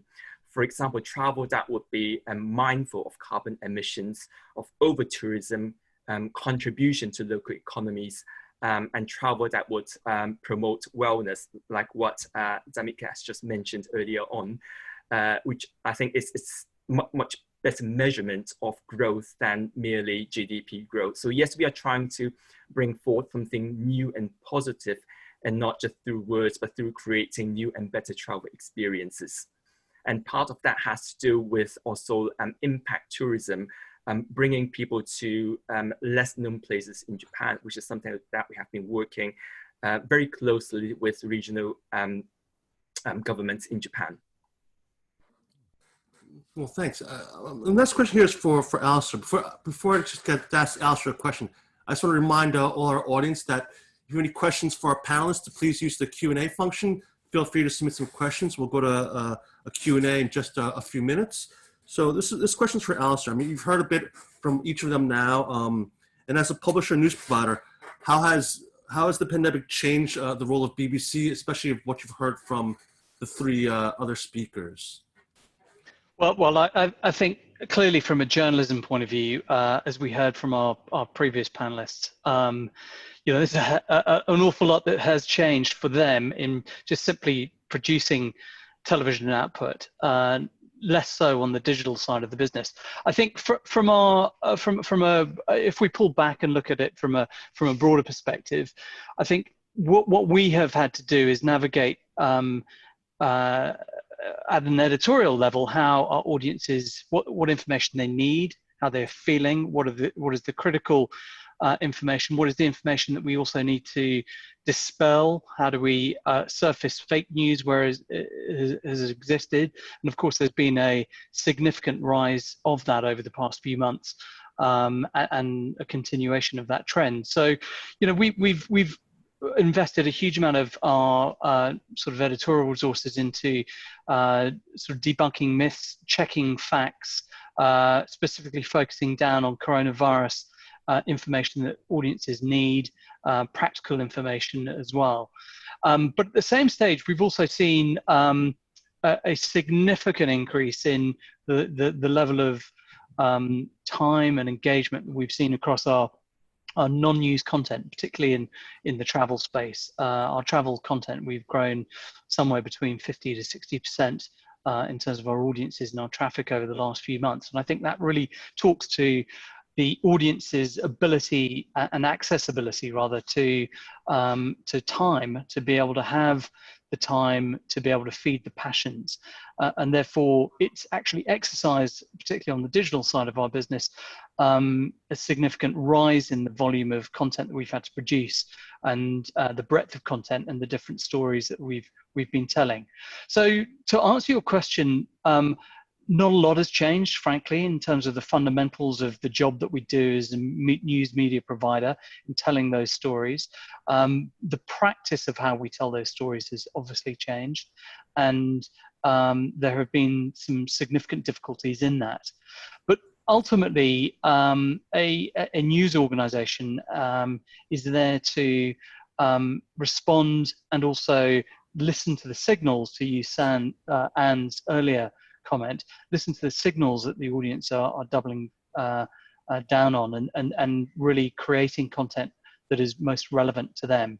For me, I think one of the things that is, I think, going to change within the travel industry, though, from a communications point of view, is the tonality of the way organizations will need to change, will need to adapt. I think in a high growth industry, which the travel industry, travel and tourism industry has been in a state of for the recent years, there has been a stereotypical approach to travel advertising and promotion, which is you know, intentionally focusing on the positives, telling a very upbeat, shiny story. Whereas now I think there is a completely different environment where every single organization, whether you are an airline, a hotel group, or indeed a destination, is that I think audiences are giving advertisers permission to show their vulnerabilities. And I think this is an area that every single organization can and should really focus down on, which is how do we tell the most authentic story in a way that is going to resonate with our audiences in the context in which they're receiving that storyline. And that often allows organizations to really sort of connect at a much more human level rather than a product level. I think in our industry, we think very much of product rather than actual human interaction and engagement. And so I think the type of communication that we're going to see is obviously going to evolve with that sentiment in mind. Thanks. Yeah, I mean, I guess also there's, I would assume a lot of the stakeholders want to like figure out how to build that trust and confidence, and working with maybe a media or a BBC could entail help rebuild the industry. So that's something that could be considered.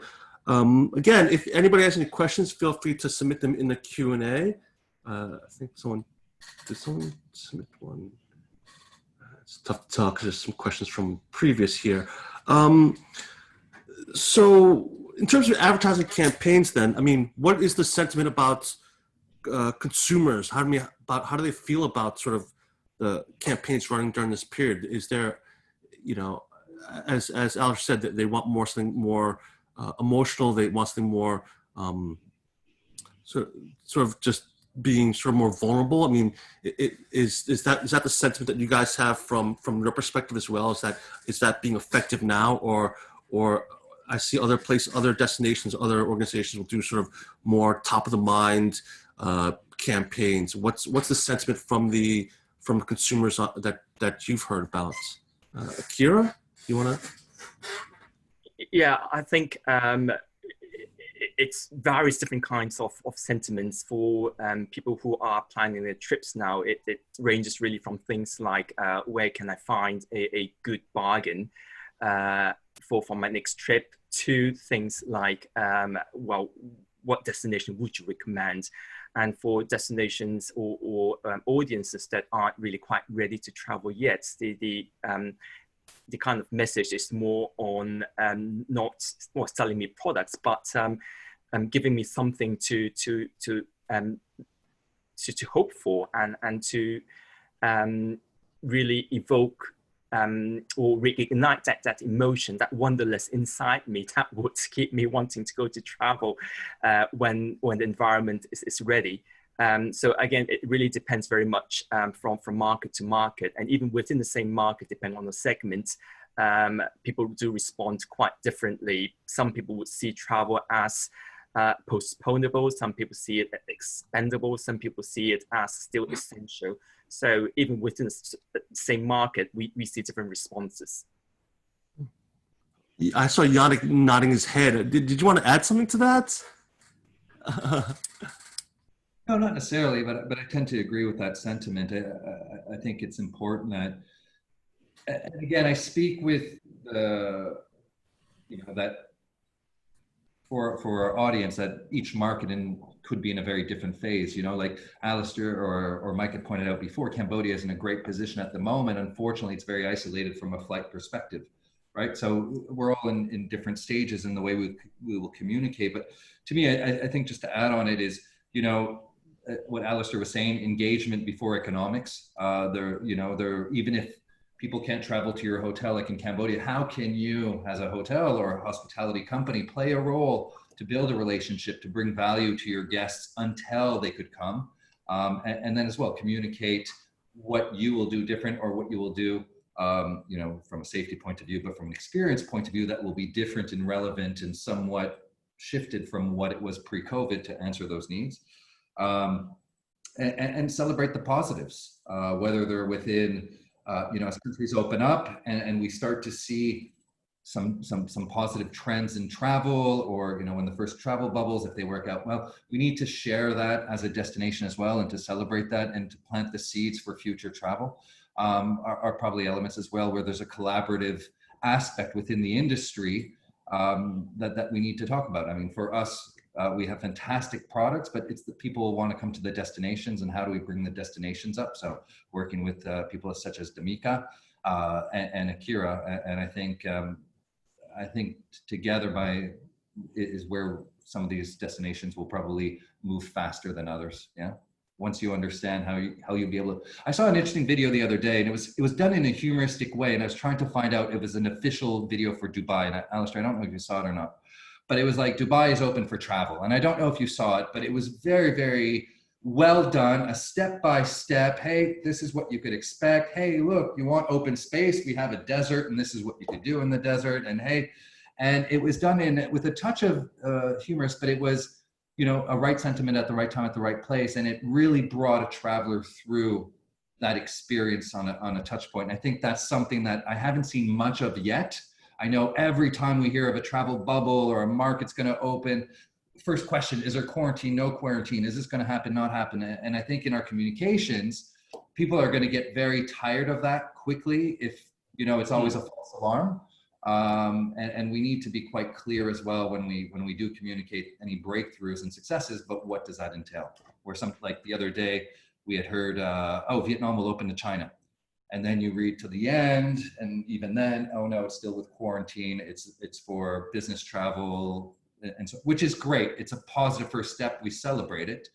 But if there's too many false hopes, I think people will sound out to that as well. So that's probably one of the challenges we want to be careful of. And if I may just come in on that as well, I think, we don't live in necessarily a fully linear kind of industry environment. So for example, people don't think about where they can go traveling based on the kind of the safety accessibility. I think people are inspired to go traveling to a place where they want to, or if they have a need to from a business perspective. And therefore, actually, we have to think about multi-layers of messaging and communication, and each has its role and each has its relevant place in the kind of the funnel, I guess. So the context is really important, I think, in terms of what message you're looking to use, what outcome you're expecting from that, and where you're going to deploy that message as well. So we have to think about different messaging for different contexts, and of course it's about a return to normalization, and the new normal is of course a situation where we are very likely to be with significant restrictions and significant safety considerations for a very long time, and therefore the normalization of communication should be about what we as an industry do best, which is inspire people with the wonderful things that they can do. And I think it's very important that we don't lose sight of that. I can't agree more, but just a quick comment on that is that it really increases quite a lot of complexity, because when you think of the old world, you can think of, for example, just multiple scenarios, and now you add on that a lot of different kinds of scenarios based on people's sentiments.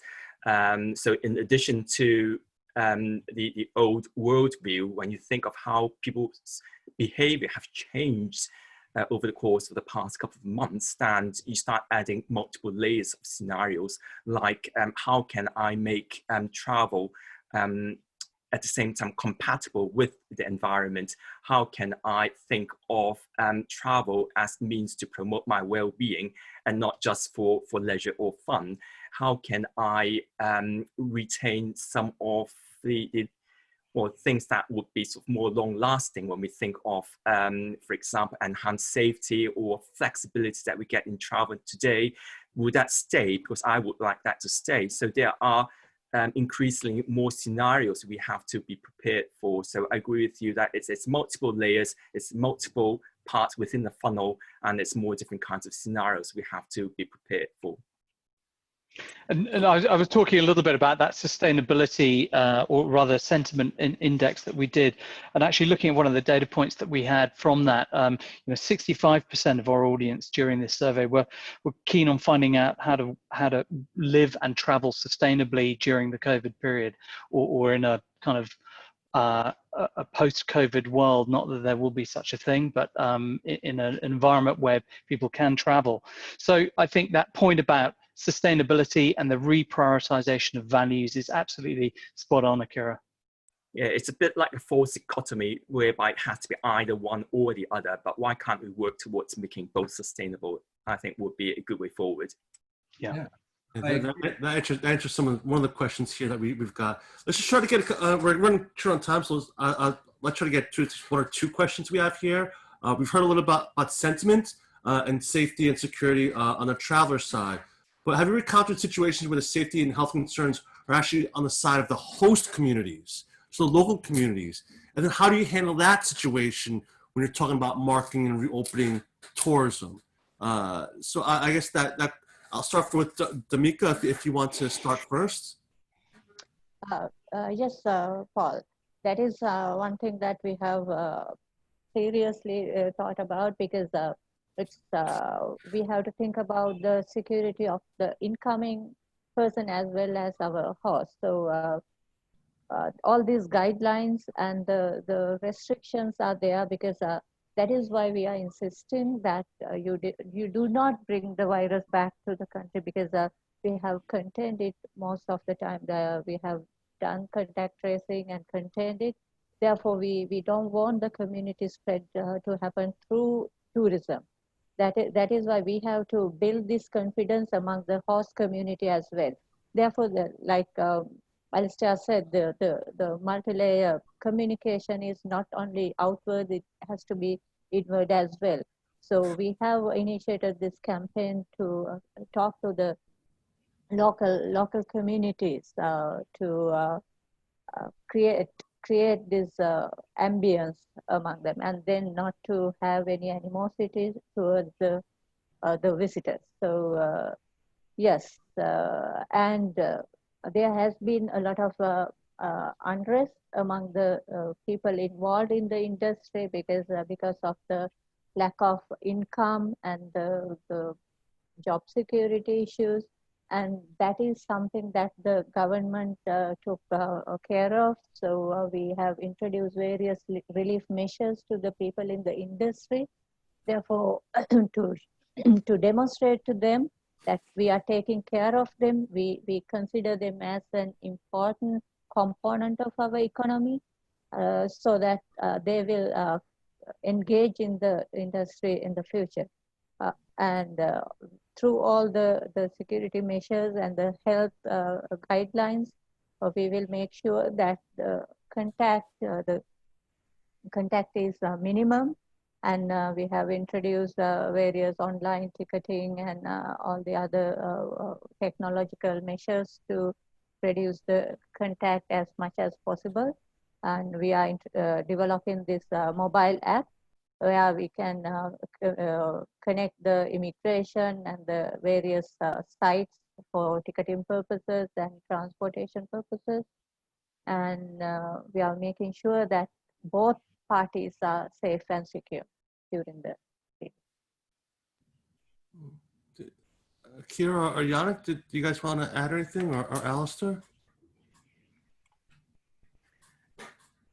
Just a very quick comment. I absolutely agree that it requires work on both sides for the host country to say that, well, we are prepared, but we want you to follow these guidelines so that we were able to protect our community and our local community will feel comfortable welcoming you, and for the visitor to have a very clear message of what they need to the guidelines they need to follow and what to abide with when they arrive at the destination. So it's both way, but how do we enable and how do we facilitate that? Often this would require using technology that's available to facilitate this, using things like contact tracing, which we have implemented in Japan, allowing visitors to come and feel safe and secure that they will get contacted should they get exposed to high risk. So using technology to support these initiatives to make both sides comfortable is also part of the equation. Can I just add to that? I think with the very quick and sudden shock collapse of revenues across the whole of the industry, what I think has become very clear and also really heartening is the kind of the codependency that there is within the industry across every aspect of travel and tourism, that we're all in this together and we all have to find a way through this together. And I've been personally really heartened by the level of positive engagement across the industry that's been shown throughout the last few months, and I think this is in some ways a really good kind of reset for people to realize, it's not just about the commercial transaction, but it's about the common good of how we bring the industry back to a place where it is sustainable. And that is certainly something at the BBC we've been thinking very, very clearly about, how we can pay it forward and how we can give through to our partners where we can and where that makes sense. So, and I think this is a really a positive outcome of what has been a very difficult situation. And I think we have a very unique opportunity, because oftentimes demand will drive the industry, right? More demand for example, CMRE, more hotels will be built, more buses will come. But for the early travelers or for the initial experiences coming out of recovery, some of us will have a chance to experience a beach in Thailand with very few people on it, or the temples with very few. And that, and that may change the consumer's demands and behavior, right? And really force upon the industry to do it. So I do believe that we will see fundamental changes, because we've already seen changes to environment in a relatively low amount of time, with wildlife coming back to specific bays or beaches or communities. And travelers, the first travelers will experience that. And I think that will change their perception of travel, and that will shape their demands and their requirements for the future. So if we all come together afterwards, I think there's high hopes and very positive on this. Well, it's something that we love to hear at PATA, and it's something that we encourage as well. So I think we're just about out of time. So I want to give the opportunity for all you guys just to leave one last thought to our audience here today. So I'll just go around the room and let you guys just have some final words and final thoughts to leave as we close out today's session. So I'll start with Damika and just go around the room here. So Damika, any final thoughts before we close out the session? Yes, I absolutely agree with Yannick when he said that the pressure we have exerted on the environment was obvious during the time, because the nature bloomed without our interference. So in the future, we will be thinking more greener and slower pace and tourism. And we are developing these uniquely Sri Lankan experiences for you. So this is what we have to tell our consumers. So, it is not just the tropical weather, it is available in other countries, but you will have uniquely Sri Lankan experience with authentic food, the wellness, and the hospitality, the warm smiles and all. So come to Sri Lanka and stay here, and we are there to protect you. And Ayubowan, which means long life to all of you. Thank you. I miss Sri Lanka. I was there a couple of years ago and love to go back. Akira, any last thoughts? Yes, just very quickly, a very sort of positive observation I've made. I think looking at the airlines and hotels, I think they have been doing a wonderful job repurposing themselves to meet the needs of customers, from redesigning the web page to the airport experience, in-flight experience, and all. It's just amazing that they did it all at such a very short period of time. And it was done through a totally different decision-making process, whereby the customer experience vision was clear. It was passenger safety, and teams and staffs worked in a very agile structure. So I think we could leverage this experience to redesign the way we work, and that's something positive to look forward to.